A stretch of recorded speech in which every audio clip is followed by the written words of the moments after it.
We have a panel now that is going to rock your socks off. I am not leading it, which is why it's going to rock your socks off.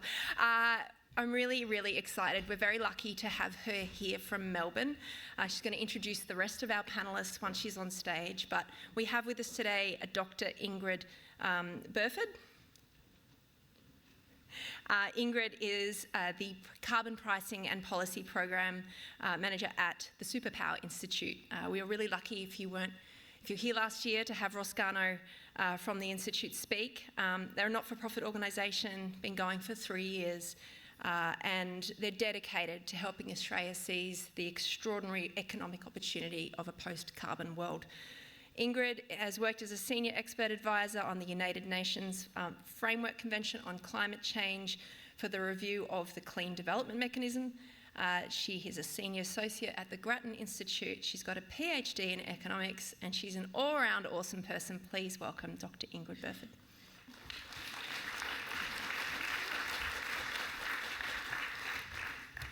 There's always pressure to live up to those kinds of introductions.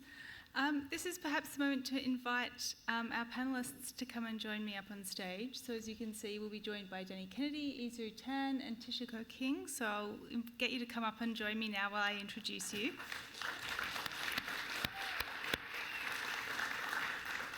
So thank you very much to the organisers for the invitation to join you today at Climate Action Week here on the lands of the Gadigal people of the Eora Nations.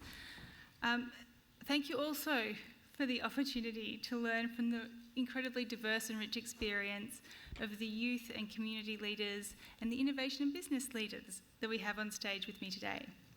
I'll briefly introduce them before we kick off because they make remarkable contributions, and these brief introductions are just the briefest attempt to capture that. So, Eezu Tan is the co-founder of Climate Writers, which is a grassroots community turning everyday Australians into lifelong climate advocates. It began as living room gatherings, but has grown into a national movement that has sent more than 200 personalised climate action letters. They've met with dozens of MPs, and they've contributed to policy papers that have been presented to the State Minister and Department of Climate Change, Energy, Environment and Water. Eezu co-authored Australia's National Child and Youth Statement on Climate Change at COP29, and her work with Climate Writers has been featured with Australian Museum, on SBS and with TEDx.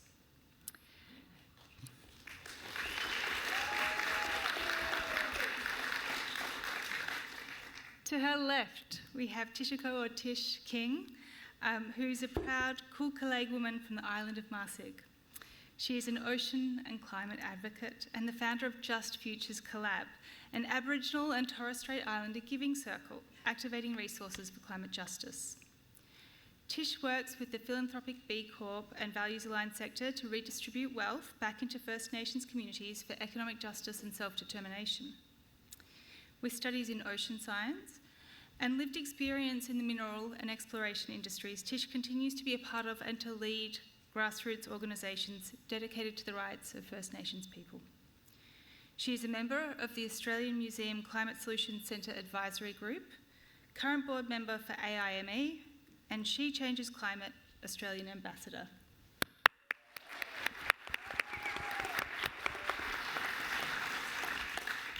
And then to the right, we have Danny Kennedy. He works as a senior advisor to the Sunrise Project, Willamai Capital and various startups, and he sits on the board of the Global Solar Council, amongst others.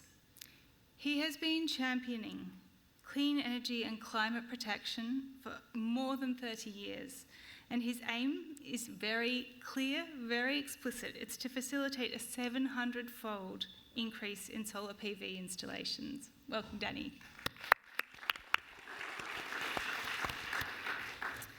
All right, so we're here, though, to talk about hope. And so, let's make the best use possible of the diverse experience we have here on stage.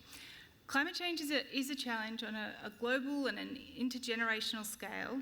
And so what I hope to do is really draw out the individual experiences of people on stage today and learning about how they contribute to the solution through their engagement across youth, First Nations, and the innovation and entrepreneurial sector. So then, let's start with the problem and diagnosing it, because I think that can be really helpful. It helps take this big picture problem and breaks it down into the things, the smaller challenges that we can tackle as individuals, because the theme today is hope, and that's what I want to try and give some shape to that, some real precision. So the first question I have for our panellists, and we'll perhaps, just for ease, we'll start with Danny and work our way back through, is what big picture barrier to climate action are you working to address? So, hello everyone. Thank you so much for having me here. It's a privilege and great to be on Gadigal land. And to answer your question, I think the big thing that I spend my life trying to address is not to talk about climate much at all, but to talk about energy systems, which are the drivers of the climate change we're suffering from on this earth, and to sort of fix the imagination from, being victim of a process which is outside of our control to being the authors of our future, which is actually dictated by our local choices, as has been spoken about very well here today, through energy services we receive and consume and produce and create. The good news of the day is not that Australia just hit 50% renewables. I mean, that's an achievement, and all credit to it being called out earlier, but actually that 50% of electricity last quarter in Australia's wholesale electricity market was 44% down in price year on year. And what I'm trying to do is to open your imagination to the fact that we have everything we need in our toolkit to solve the problems created by climate change, which we've been reciting in litany here today. Worse still, the war that is afoot in the world today, which we haven't talked about, which is a bit weird for me, is driven by an energy system which, as Dr. Atkinson described, is derived from the extractive colonial history of a bad set of centuries that we need to get past and create a better future, basically. So the thing I'm trying to address in my work, and weirdly that takes me to, Wallamai Capital, a $500 million investment firm down the street on Macquarie Street, and, into philanthropic land and setting up guarantee facilities for electric motorbike adoption in Cambodia to the tune of $10 million at a time. That is really about changing the imaginary and creating a conversation which is, we've got this, we've got all the tools, they basically come free from the sky, and sunlight doesn't have to go through the Straits of Hormuz, as Bill McKibben recently said, and we just need to deploy it. Australia is a leader in the world in deploying the solutions, the solar, the batteries, the stuff we've been talking about. We just have to do it faster still. Thank you so much. And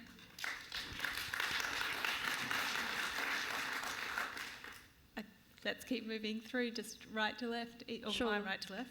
Thank you, and thanks for having me speak. I think it's a privilege for me to work and live on Gadigal land. In terms of the big picture problems that I'm solving, there's two things. Number one is the rise in doomism that leads to inaction. So 75% of young Australians experience climate anxiety. What that feels like is a sense of restlessness, where whenever we see on the news another new fossil fuel project getting approved, or the rise in heat waves or bushfires, that contributes to a lot of despair. And I think it's really easy for people to feel overwhelmed and therefore choose to disengage. And I think to disengage it's quite dangerous, because it means that you've given up and you've accepted that climate change is an inevitability that's going to increase and become more severe in your lifetime. The second thing I'm working to tackle is the inclusion of marginalised voices in climate policy. Currently, young people, multicultural communities, First Nations voices, Pacifica voices are not well included in our climate policy. And what this means is that it's not representative. It doesn't really capture the nuance on how climate change is going to affect people in those communities. Half an hour ago, I found out that my nephew was born this morning. which is, it's just so wonderful for me to realize that, there's new life in this world, that my nephew born today, he's going to be alive in the year 2100, most likely. And in his lifetime, he's going to experience a world that is so different to his grandparents. My mum, who's in the room and taking a photo of me now, he's likely to experience 8 times more climate disasters than his grandparents.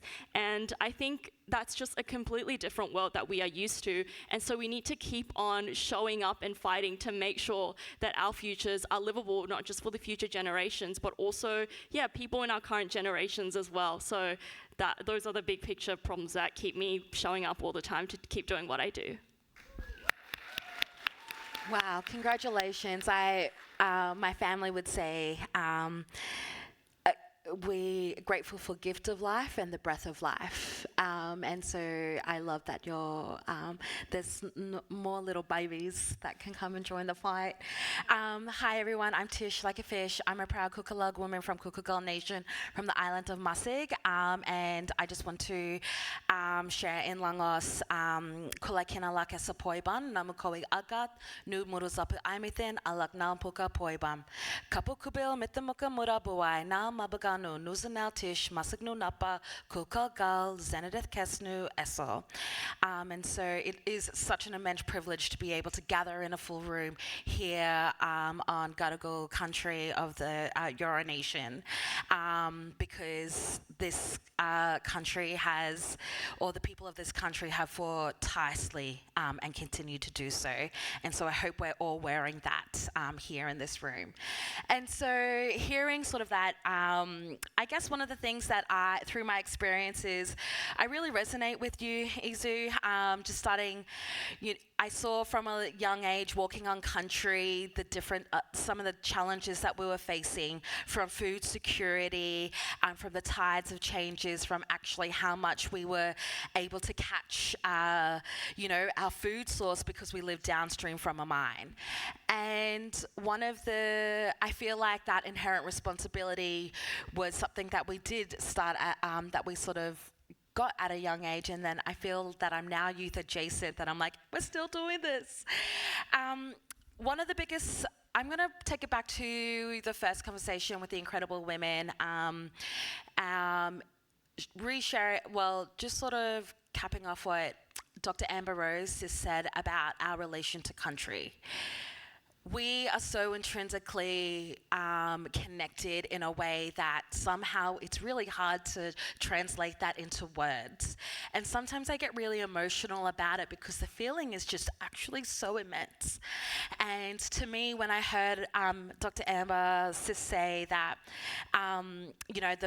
speak about her mutton bird and connected to the Philippines, is that the Torres Strait Islands, where I come from, are like hotels and motels, where birds that are migrating actually rest on our island homes because it creates shelter and food.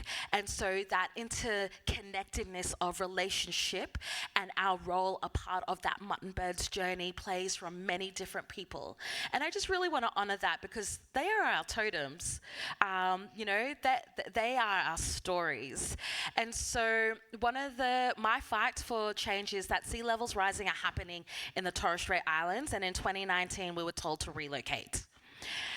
Instead of relocating, incredible voices, elders and knowledge holders got together, rose up and took their voices straight to one of the highest committees, the Human Rights Committee. And I kind of thank Auntie Mary up there just sharing a bit about the word justice and what that means.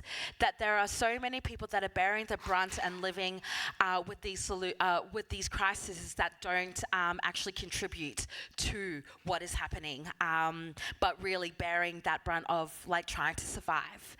And so fast forwarding, because I know we only have 15 minutes to chat, is that one of the problems that I'm tackling is that we need to shift how money flows. Right now we're talking about capital, but actually what we're not talking about is social capital, cultural capital, human capital. We're only talking about it in dollar signs. And so there needs to be a way of how we can thread that together so that we can activate resources back down into the grounds of grassroots communities that are advocating for systems change, that are shifting stories, that are building the capacity of the next generation, and that continue to shift money in a way that is different. Because the mechanisms that exist, they're not broken.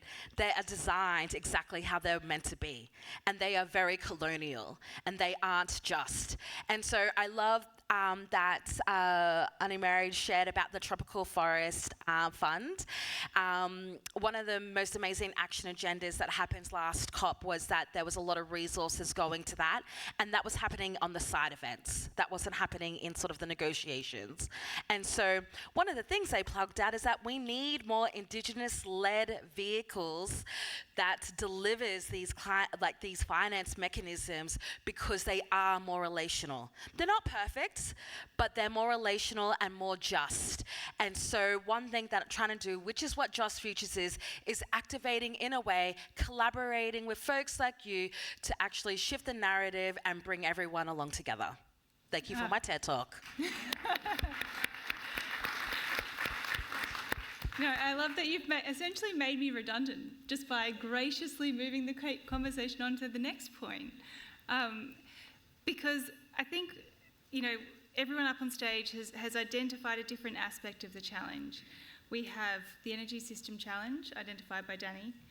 We have actually the very real phenomenon, I think, of apathy and despair that Eezu has pointed to, but also the exclusion of marginalised voices, which links perfectly through to Tish's point about the need to, well, first of all, the immediacy of the problem for many people, many of those marginalised voices, particularly First Nations people, but also the importance of shifting resources back to those groups. So those are really high-level ideas. I wonder if you could all just really quickly tell me the very tangible things that you're doing with your communities or with your industries to tackle those barriers and those challenges. I'll jump in to say I'm actually here with New Energy Nexus, which is an amazing global organisation led by Andrew Chang here from Shanghai, who you can all meet at lunch or wherever, and the Energy Lab, which is Australia's leading sort of innovator ecosystem for entrepreneurs and startups. I'm proudly on the board of that with Megan Fisher, who's also here. And we're trying to get an Australian program called Oz Testbed up and running. We have a pilot we're launching tomorrow at Sydney Climate Action Week that allows innovators to be tested at universities, facilities, and places like UTS. We heard about all the amazing work being done here. Entrepreneurs with prototypes, getting support from the government to do the sort of verification and measurement that requires them to prove that their thing does what it says it'll do to go to market and become a product or service in the world. It's modelled on something which you'll hear about in the next hour from David Hochschild out of the California Clean Energy Commission, or Energy Commission I should say, which sponsored something like this to the tune of $25 million over the last few years in California. But what it does is challenges the Australian model of entrepreneurial support, which is generally requires match funding. So, it's really, you've got to be on the North Shore of Sydney to even have a go. And this idea is that it would be without that match requirement, so people from all sorts of walks of life could actually have a go at innovating and getting this commercial support in the university system. And it just broadens and democratizes the process of the innovation ecosystem. So it's a very practical, real life thing that you can come tomorrow afternoon to learn more about at Energy Lab down in the UTS Law Building. Thank you. In terms of the solutions, at Climate Writers, what we do is we bring people together in a room every month to write letters to politicians on climate issues, and also to learn about climate solutions from experts like IPCC scientists, non-profit leaders, First Nations activists. And I think what happens is something quite special, because 2 in 3 people who walk through our doors had never written to a politician before, and often they feel quite disengaged from the political system, or they feel that sense of despair. But by being able to share their stories with other people about how climate change has impacted them, they're able to have this sort of catharsis, and also able to have this collective action that transforms into hope, because they are turning that concern into action by writing their letters to MPs and by learning about the solutions from experts who are out there. And so I think that's quite a powerful thing. I think something that a lot of people don't do enough is contact their MPs and tell them that this is something that they care about. They often feel like, oh, I'm not an activist, I'm not an advocate, but you don't need to be any of those things, you just need to care. So that's something that I highly recommend everyone to do. Yeah, really agree. And following up on that, it's like, you're a constituent. You care about these things. One thing that I've really learned is that pollies are people too, and have had, immense pleasure of actually getting to know some that have really dedicated, really working hard as much as they can in their power to shift that narrative. But I think one thing that really... I guess one thing that I'm trying to do is actually just shift the way that things are. So firstly, as a collective giving circle, we're pooling resources to accelerate for climate justice, because there is a narrow window that's actually being redirected to the environment sector. And then a smaller narrow window of that going to First Nations people, a smaller window of that going to women, a smaller going to youth. And then combine that together, that's just not a lot of resources there. And so shifting traditional models that exist right now, again, not perfect, but progress is, let's start at $5. Let's start at $5, whether that's like a week, a fortnight, or a month. That's cheaper than a coffee a day. That's cheaper than a schooner of beer a day. And so this is where I think this is exactly where people can come. Whether you're a doctor, a nurse, a teacher, a veterinarian, you can be a part of change. And then the powerful role of exactly what sort of groups like the Minderoo Foundation are really investing big sort of resources to, some of our very vulnerable ecosystems is... There is a powerful role that business and philanthropy can play, where we can pool resources together, pool our knowledge together, and pool our just the way that we do things together. And so I think, it goes back to, we can't do this alone. We don't have all the answers, but, in this moment of time, when it's such a critical decade, and hearing how much of our planetary boundaries have actually been, breached, we must do everything we can to ensure that we are being good daughters, good sons, good children for those that have gone before us. And we must continue to listen to the knowledge holders that have gone before us, because I'm not the first person walking through this door on this stage. We are we are following the footprints, like my aunties here in the front, that I have been doing this for decades. And so we must, I'm like really yelling at you all, like, going, we must, but no, together we can do this, united, shoulder to shoulder.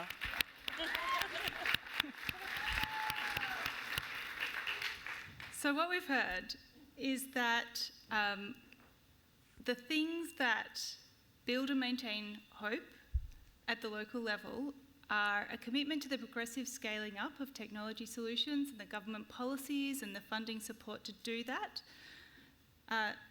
supporting and building communities of action, and sharing resources.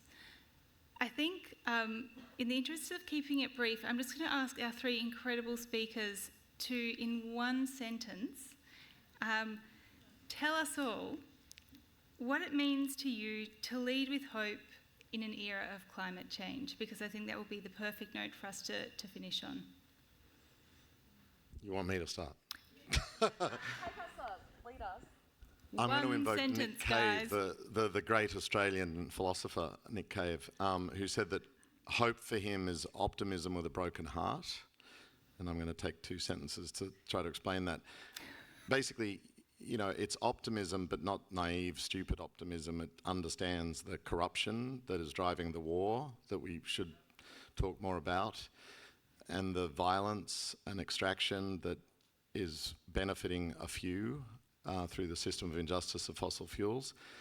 And hope is basically our kind of audacious and radical duty to combat despair and the disempowerment and disillusion that is the biggest obstacle to us achieving that thing that I'd said at the start we can do. We've got this. We have all the tools. Australia's demonstrating it in spades. The world can get off this ridiculous, crazy train that Donald Trump's driving and do it in the 5-10 year time frame. But we only do it if we take up that duty. It's quite sacred to do so.